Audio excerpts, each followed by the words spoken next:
Man, you know what the hell going on? It's your boy, WTS Sporty, and I'm back with another video, man. And so what we gonna react to today is you subscribing to the channel, liking this video, and clicking the notification bell so you know when I rock more videos. We gonna react to this video. Chinese food scandals that you wouldn't believe, man. Right here on the WTS Sporty React channel, man. Intro music, insert right. Man. Way too sporty, what you talking about? POV, a nigga dropping, nigga popping out. Way too turn so you can cut it out. Bust the ugly thing on you, have you running out. Way too fresh, your favorite YouTuber. Nigga way too cold, I don't do bloopers. Stay 10 toes down, I don't do troopers. Y'all ready? Hey, yo! Let's touch this thing. With a population of over 1.4 billion people, China certainly has a lot of hungry mouths to feed. But with such a drastic demand for food, the lax regulatory oversight and rampant profit-seeking of the country's food industry has left Chinese consumers with some stomach-turning products. I bet. From imitation eggs to poisoned baby formula and ancient steak, let's take a look at some of China's food scandals.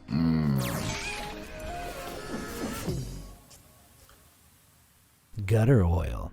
What? Oh look, this nice old lady is doing the neighborhood a favor by cleaning out the local sewers. Sweet. You'd be forgiven for thinking this is a heroic act of community care until you learn she's actually harvesting that sewage. It's the main ingredient of black market gutter oil, a disgusting and unhygienic product made by reusing solidified oil that's been washed down drains and into the sewers. That's nasty The as hell. slop is scooped out, processed, and combined with animal fats to produce an affordable and illegal alternative to cooking oil. It's then cheaply sold on to restaurants, street vendors, and anyone else that won't ask too many questions about where it came from. I suppose Food safety experts have warned the public that this type of oil contains a harmful polycyclic aromatic hydrocarbon that can cause polycyclic. The fuck? What's in this shit? Man, this look, dude, when I bust these videos, man, that shit for awareness, entertainment, awareness, and entertainment. Yeah, take that how you want. Yeah. gastrointestinal damage, and even cancer. But the lure of a cheap alternative meant that, at its peak in 2010, almost a tenth of China's cooking oil was made from this recycled sewage. Damn. As dangerous as it is, the product is still used in China's restaurant industry to this day. In 2020, employees of the restaurant chain Xiaolongkan were arrested for selling more than 2 tons of gutter oil over 2 years from the sewers behind their restaurant. Wow. I bet the news left a bad taste in their customers' mouths. Yeah, I bet they If did. you need a palate, now get those gag reflexes ready as we dive back into China's worst food scandals. Tofu.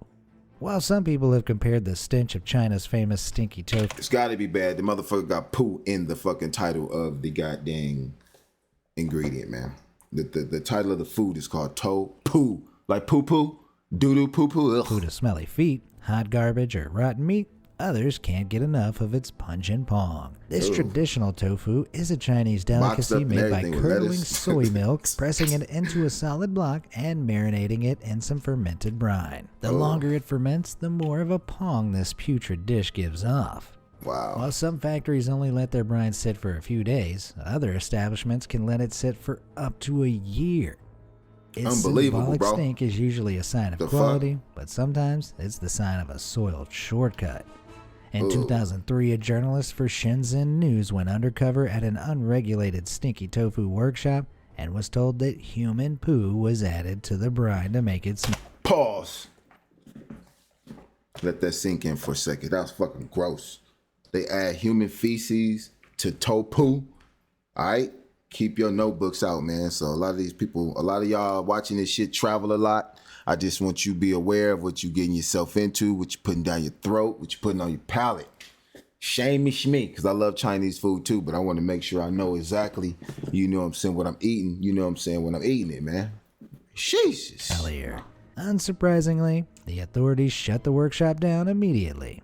Then in 2007, China's State Bureau of Industry and Commerce revealed that over 100 manufacturers had been using rancid water and manure to speed up the stinky production. Damn, flies all on One that shit. worker even admitted to pooping in a plastic bucket so that he could save his self-produced stock cubes for the brine. Again. Maybe they should think about renaming it toilet tofu. Wow. Fucking Bleached gross. bean curds. Ever heard the phrase too good to eat? In the case of China's bleached tofu scandal, those words ring all too true. In 2014, Chinese authorities in the Shandong province seized over 11 tons of illegally made dried tofu. It may have looked perfect, but it turned out to be toxic. It had been produced by a local gang who thought they could turn a quick buck by making the tofu with the banned ingredient rongolite. It's an industrial bleaching agent often used in the printing and dyeing industry. While it made the dried tofu sticks whiter and chewier, the formaldehyde gas it releases during the cooking process can lead to headaches, vomiting, and even cancer. It already sounds pretty bad, but things were about to get way worse. Authorities feared that local markets around Shandong, Henan, and Jiangxi provinces had been sold over 110 tons of the toxic tofu. They was moving weight it's of that almost shit. the same weight as two Boeing 720s. Damn. Fortunately, the toxic effects failed to take off as no one came forward to report any illnesses. Talk about a close call. Blood-based tofu. Jesus, despite the name, China's bright red blood tofu, it's like Chinese boudin, has never seen a drop of soya milk in its life. It's one of the grislier foodstuffs to come out of this confusing culinary creation, as it's made almost exclusively from coagulated duck or pig's blood. Wow. It's heated with salt to congeal it into blocks, which are then used in a variety of traditional soups and dishes. You might already feel like you're gonna hurl, but just wait till you hear this. In 2013, 4 businessmen from the Henan province were arrested for making and selling around 530,000 pounds of poisoned blood tofu at local markets. The operation had lined their pockets with a whopping $75,000, of course, but at a moral cost. Of course. They'd mixed it with concentrated formaldehyde, which is known in its liquid form as formalin. Wow. In case that isn't ringing any bells, formaldehyde is a chemical with preservative qualities that's commonly used to embalm dead bodies. Yeah. Mixing it with the blood. Sherm, PCP, yeah. Dip, yeah. J.O. Felony made a song called Dip Me a Stick, All of It. I Want All of It. That's what he's talking about. That formaldehyde, that PCP, that Sherman, yeah. Blood tofu gave the product a longer shelf life and a brighter color. But consuming formaldehyde can cause serious liver damage and kidney dysfunction. And if it's consumed by pregnant women, it can even cause deformities in their unborn babies. Y'all to make matters worse, the factory owner behind the scandal knew the chemical was toxic and even made a conscious effort to omit the ingredient from any blood tofu he prepared for his own family. If you ask me, this guy must have been a vampire. Yeah, he consumed blood and was clearly dead inside. Crazy. Exploding watermelons. As hilarious as this concept sounds, exploding watermelons were less of a joke and more of a nightmare for Jiangsu province's farmers back in 2011. After a period of heavy rain, 115 acres filled with unripe watermelons suddenly started to burst. One farmer reported that it happened so fast, at least 80 melons in his crop split open in a matter of hours. Wow. While many claim they didn't know what had caused this mysterious melon massacre, Professor Wang Langzhu from Nanjing University inspected the crops and discovered the root of the problem. The farmers had used a plant growth stimulant called 4-chlorpheneron. It's a legal additive that should have brought the melon harvest forward by 2 weeks and increased the size of the fruit by about 20%. But it GMO, man. Genetically modified organism. Right here, right in your face. I ain't gonna let it slide. I'm gonna stop it and explain exactly what that workflow was all about. It was about inserting and injecting, aka injecting GMO into the watermelon, man. You know what I'm saying? Keep through it, y'all, homie. And used too late in the cycle, and when combined with the wet weather, those unripe babies were sent into a growth overdrive. The explosive scandal put a real spotlight on China's ill-educated farming practices. Tilapia gate. Yeah, that's how I would say it. Tilapia gate. With very few people wanting to buy the rest of the crop. You can't exactly blame them. I mean, would you want a potential melon bomb pumped full of chemicals in your kitchen? Me neither. Bay of Pigs. It's not often that you see pigs in a river, although there was that one time my Aunt Mabel took a dip on summer vacation back in 2007, but I digress. But in 2013, over 16,000 pig carcasses were discovered along the shores of the Huangpu River in Chongqing City. It became a huge concern as the Huangpu is a major source of drinking water for the area's locals. and the thought of decaying pig particles in your drink isn't exactly appealing. Mystery surrounded the swimming swine's deadly demise until lab tests revealed that many of the pigs had been affected by porcine circovirus. This is a disease that causes breathing difficulties, diarrhea, and sometimes death. Anyone else feeling sound familiar? Keep your eye out for this one too, man. They might be trying to create a, you know what, for that too. Yeah. Slightly triggered? Despite the scandalous scare, it can't be transferred to humans, and the water quality reportedly remains stable. However, Beijing officials claim no epidemic had been found in the animals, and that the deaths were probably caused by a bad winter. If the reason really was that innocent, then why were they illegally dumped like this? Authorities believe that the incident was linked to the country's recent crackdown on the banned sale of pork products from diseased dead pigs. Instead of discarding them safely, it was more convenient to just dump the rotting carcasses in the local water supply instead. I think we may need to change. Why not just send those little motherfuckers to incinerate? Why not burn them to ashes and just like dispose of the ashes? Like, why dump toxic ass meat into a river that flows into a mainstream that goes into the faucets and bathtubs and shower heads of millions of gazillions of human beings, man, in that nation? Why? What the fuck was y'all thinking, man? That was dumb. Burn them shits, man. Stop putting shit up in the ocean, man. You know what I'm saying? Sea animals are getting fucked up. Land animals are getting fucked up, man. You know what I'm saying? Let's protect Mother Earth, man. I ain't trying to sound green, but let's keep it honest, man. When you get older, man, you know what I'm saying? You start to give a fuck about certain shit, man. Ain't nothing wrong with keeping your environment clean, man. You know, get out of that piss alley environmental mentality, man. You know, think lavish, you know what I'm saying? Think expensive taste. Think burning these motherfucking pigs. The phrase pig ignorant to pig farmer ignorant. Bad bottled water. You may think bottled water is safer and cleaner than tap water, especially after that dead pig problem. But in 2013, China's bottled water industry faced a serious scandal when it was revealed one company had looser water safety standards than the nation's tap water. Tofu Spring, which once produced 21.8% of China's bottled water, was accused by the Beijing Times of filtering its water to a regional safety standard rather than the national standard. This regional standard, called DB33/383, had last been updated in 2005, while the national regulation had been changed in 2007. The older, looser guidelines stated that levels of cancer-causing elements like arsenic could be double that of the national limit. Similarly, trace elements of a heavy metal called cadmium, which can cause respiratory problems, were allowed at 5 times the national level. Even though Nongfu fought back against the claims with a hefty $9.7 million defamation lawsuit, the damage to their reputation was already done. People lost confidence in the company, and the scandal cost them over 2 billion yuan in sales. At the time, that was about $325 million. I was just about to ask that. I wish that. they'd kept a lid on that one. Hell yeah, they lost that one. Nasty obviously. Fast food.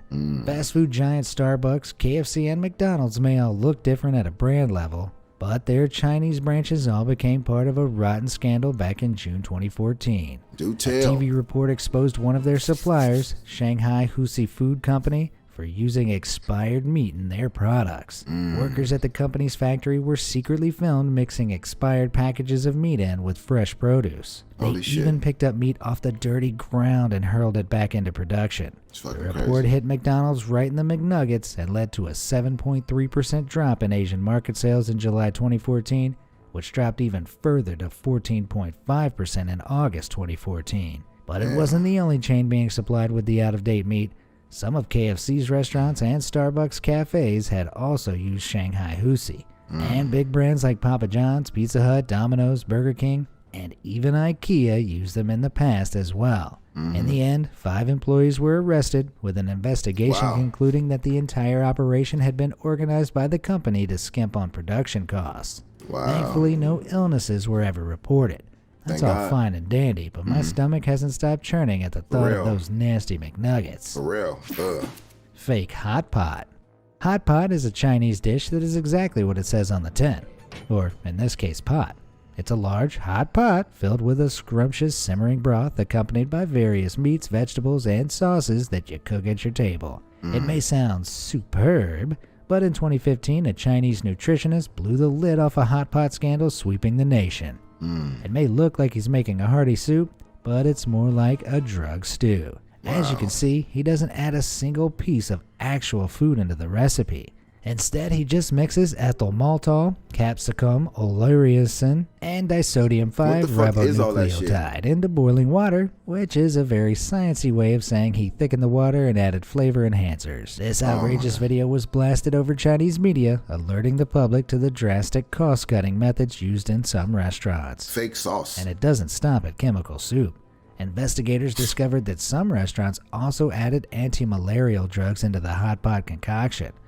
Why? Okay. Because they were using rotten meat, and the drugs counteracted any side effects customers might suffer from. I knew there was like a catch. I knew there was a catch, man. Looks like the only pot these customers are going to need is the toilet.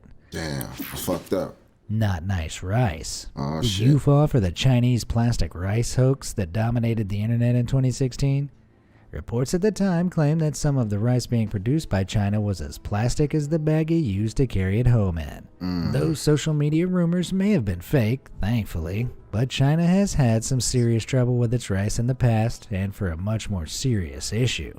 Back in 2011, Nanjing Agricultural University found that 10% to 60% of rice sold at local markets in 6 different regions contained cadmium, a highly toxic heavy metal. In trace amounts, the metal is mostly harmless, with the legal maximum for cadmium in rice at 0.44 milligrams per pound. But in some of the samples, the researchers found 5 times that amount. What? Long-term exposure at these levels can lead to respiratory problems, cancer, and even softening of the bones. Damn, this contamination crisis terrified the nation because rice is a staple of Chinese cuisine, with the country consuming almost 150 million tons between 2010 and 2011. That's a lot of rice. But how had it gotten so bad? China blamed huge human pollution sources such as mining and agriculture, stemming from the country's rapid rate of industrialization. They estimated 10% of the agricultural soil had been polluted with heavy metal elements, contaminating as much as 12 million tons of rice and costing them more than 20 billion yuan. Holy shit. $317 million. Damn. Sounds like a high price for bad rice. Man, facts. Imitation eggs. It may sound ludicrous, but the urban internet legend about China producing fake eggs is no joke. Since the 1990s, fake eggs have reportedly appeared on Chinese markets looking almost identical to the real things both inside and out. But if you try frying them, they let off a strong chemical smell that lets you know you've been fooled. Oh, hell They're made by preparing a mold, which is then filled with a mix of resin, starch, coagulant, and I wonder what the fuck they was thinking. Like, nobody was gonna figure out, no one was ever gonna try to, like, fry them eggs, scrambled and shit. Like, so they was just selling it for the fucking casing of it. So they'll get you for the fake product. By the time you get home, you already got. I'm guaranteeing there ain't no motherfucking refund policy on that shit. That's fucking horrible, man. Let's go. Pigments to give the egg white the right color. Fake yolk made of a different mix of resin and pigments is then plopped into the mold. Finally, the entire thing is covered in a mix of paraffin wax, gypsum powder, and calcium carbonate to give it a realistic looking shell. Although they might look genuine enough to fool you, there are some easy ways to tell them apart from a real egg without having to watch the chicken lay it in front of you. Firstly, fake eggs have yolks and whites that mix together a little too easily, or don't mix together at all. They also lack the weird stringy bits around the yolk called the chalaza, which suspends a natural yolk inside its shell so that it doesn't break. But the biggest giveaway is usually the price. They can cost just 25% of what it takes to make a real egg, so they can be sold for profit at a much lower price. Let's hope China manages to crack down on this scandal soon. Yeah, that's right. I love fucking eggs. Soy sauce shock. Soy sauce is a popular sodium-loaded condiment that goes with everything from stir-fries to fish. It's usually made by combining soya beans, yeast, and wheat flour before being left to ferment for up to 2 years. But over 15 years ago, the Hubei Xinjiang Bioengineering Company was caught using human hair as a substitute ingredient for their soy sauce. Really? Yes, you heard that correctly. Back in 2004, these workers were... So I wonder if that's the answer to hair growth. You know what I'm saying? You know, I wonder if that hair-made soy sauce is the cure for alopecia. Is that how you say it? Alopecia? Yeah.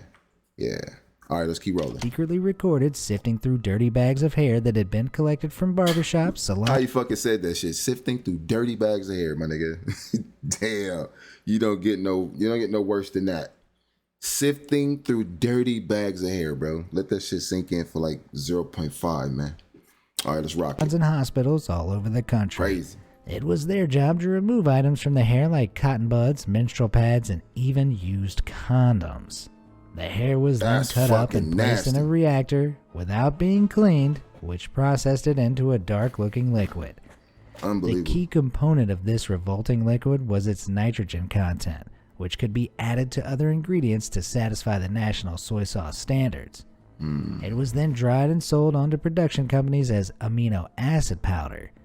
The process was much quicker than the 2 years it took to ferment authentic soy and reduced production costs by about half. This story might be enough to make you want to cough up a hairball of your own, but there's a small chance all isn't as it seems. I'm fucking grossed out, yeah. There were no laboratory tests done on the product in question, and the report stemmed from a single TV report based on the testimonies of a few workers. So looking at all the evidence, what do you think? Shameless sham or shocking scandal? Both. Let me know in the comments. Both, man. Let me know in the comments too, man. It's crazy. Plastic tapioca pearls. Oh my God. Bubble tea, also known as pearl milk or boba tea. All of this shit is just dangerous on top of dangerous on top of dangerous on top of fatal for the fucking body, man. None of this shit is healthy, man. So I hope y'all taking, you know what I'm saying, accountability of what y'all eating. You know what I'm saying? Make sure you always eat healthy because health is wealth. You know what I mean? And also keep in mind and keep track of what they talking about, man. And don't be afraid to question the preparer of your food, man. Shit, you want to know what the fuck in your shit, man. Ask for proof. If you think something's sketchy, you know what I'm saying, act on it. Don't sit up there and be, you know, what you call that shit, timid and afraid and paralyzed in the throat and in the brain to ask questions. Some of this shit'll kill you. We getting ready to talk about plastic fucking boba tea balls. Everybody love them joints. Them big ass straws, they be sucking them shits up through the motherfucking straws and chewing them and swallowing them. Imagine plastic sitting at the bottom of your bladder, bro. Let's get into this shit. Tea is a bizarre beverage that somehow manages to be both food and drink at the same time. Most commonly comprised of black tea, milk, syrup, and tapioca pearls, it's become a sugary Asian sensation, with around 450,000 shops offering bubble tea across China alone. But there's something sinister lurking at the bottom of these cups. In 2019, a 14-year-old girl suffering from stomach pains and blocked poop chute was given a CT scan which revealed over 100 undigested tapioca balls blocking upper bowels. By the way, fellas, a CT scan is the alternative to a prostate check, which is the old traditional, you know, rubber glove and that shit. CT scan, man. Costs a little money, but look, keep your pride intact. You feel me? All right, let's keep pushing. Now, the weird part is that the ingredients of normal tapioca balls aren't radio opaque and don't show up on x-rays or CT scans. That means that these balls have been made with something else. Pause. It turns out that to save on costs of producing fresh tapioca, some Chinese manufacturers add polymer materials, which is a fancy way of saying plastics, to the pearls. During an investigation, one shop owner admitted the pearls were made at a chemical plant using things like the soles of leather shoes and old tires. As far-fetched as it sounds, the Chemical Experimentation Center of Qingdao University tested a sample of pearls from the local market and discovered they were highly adhesive, almost like glue. If they're really that sticky, I dread to think how long that poor 14-year-old was stuck on the toilet. Fuck. Real bad milk. That's sad, bro. In 2008, China's milk industry took a sour turn after almost 300,000 infants got sick from drinking contaminated formula. That's the milk powder being spooned into these poor babies' bottles contained fatal doses of melamine, a chemical compound used by manufacturers to create plastic kitchenware, fertilizer, and even concrete. But when it's added to food products, it can indicate a higher protein content, something that babies need to help them grow up big and strong. Unfortunately, test samples of this formula found nearly 5,000 times the maximum amount of melamine in the solution. But this formula wouldn't just help them grow up. It also helped them grow kidney stones and even suffer from kidney failure. Wow. 6 unfortunate infants died as a result, and 21 people were arrested. That's 2 milk dealers, Zhang Yuzhun and Ging Jingping, Made them motherfuckers sound like drug dealers, huh? 2 milk dealers. Yeah, fuck them motherfuckers, man. Look, selling poisonous motherfucking milk to kids, man. Fuck those motherfuckers right there, man. They burn in hell. Yeah, I said it. I don't fuck around. I don't play with that shit. These are kids, man. This is the future we talking about, man. I don't play with none of that shit. Knowingly sold almost 850 tons of the toxic milk to dairies from July 2007 to August 2008 were executed for public endangerment. It then emerged that the production company called Sanlu knew they were selling toxic milk, allowing almost 1,000 tons to leave its dairies before halting production. Yeah. As the scale of the scandal emerged, huge batches of milk were recalled from across the globe. They were dumped in landfills like this one in Hubei and destroyed. In this case, I guess there really was reason to cry over spilled milk. Hell yeah. Foul fish food. Oh, Unfortunately, it wasn't just baby milk that was found to be tainted with monstrous melamine. A few months after the formula scandal emerged, food inspectors in Hong Kong found the fish feed imported from China had also been contaminated with the toxic compound. The feed had melamine levels of 14.5 milligrams per pound, almost twice Hong Kong's legal level. It may not sound like much, but in accumulated doses, this level is enough to cause bladder stones and cancer in the animals that consume it. But how did it get into the feed to begin with? While China threw some of the blame towards rogue food and feed dealers, scientists pointed out that melamine was also used as a common pesticide across the country. Being absorbed into plants and washed into rivers meant the melamine could have come from any one of those sources used in production. And the effects of runoff pollution like this have become hard to ignore in the fishing community. In 2007, 110,000 pounds of fish died in this lake in Wuhan, Hubei province, due in part to pollution. Then in 2013, thousands of fish washed up along a 19-mile stretch of Fu River in Hubei, killed by pollutant runoff from a nearby chemical plant. So until China finds a serious pollution solution, it might be best to stay away from the seafood. 70s steak. In 2015, Chinese authorities busted a frozen meat smuggling operation that left a nostalgic taste in everyone's mouth. The almost 900-ton haul contained a batch of frozen food that was older than some of the customs agents, with labels dating it back to the 1970s. Are you fucking kidding me, bro? Fortunately, it was stopped before it reached its destination, which would have been the restaurants, retailers, and supermarkets of Hunan province. Yeah. It was part of a much wider operation that cracked down on the sale of over 110,000 tons of fetid frozen meat worth approximately $500 million.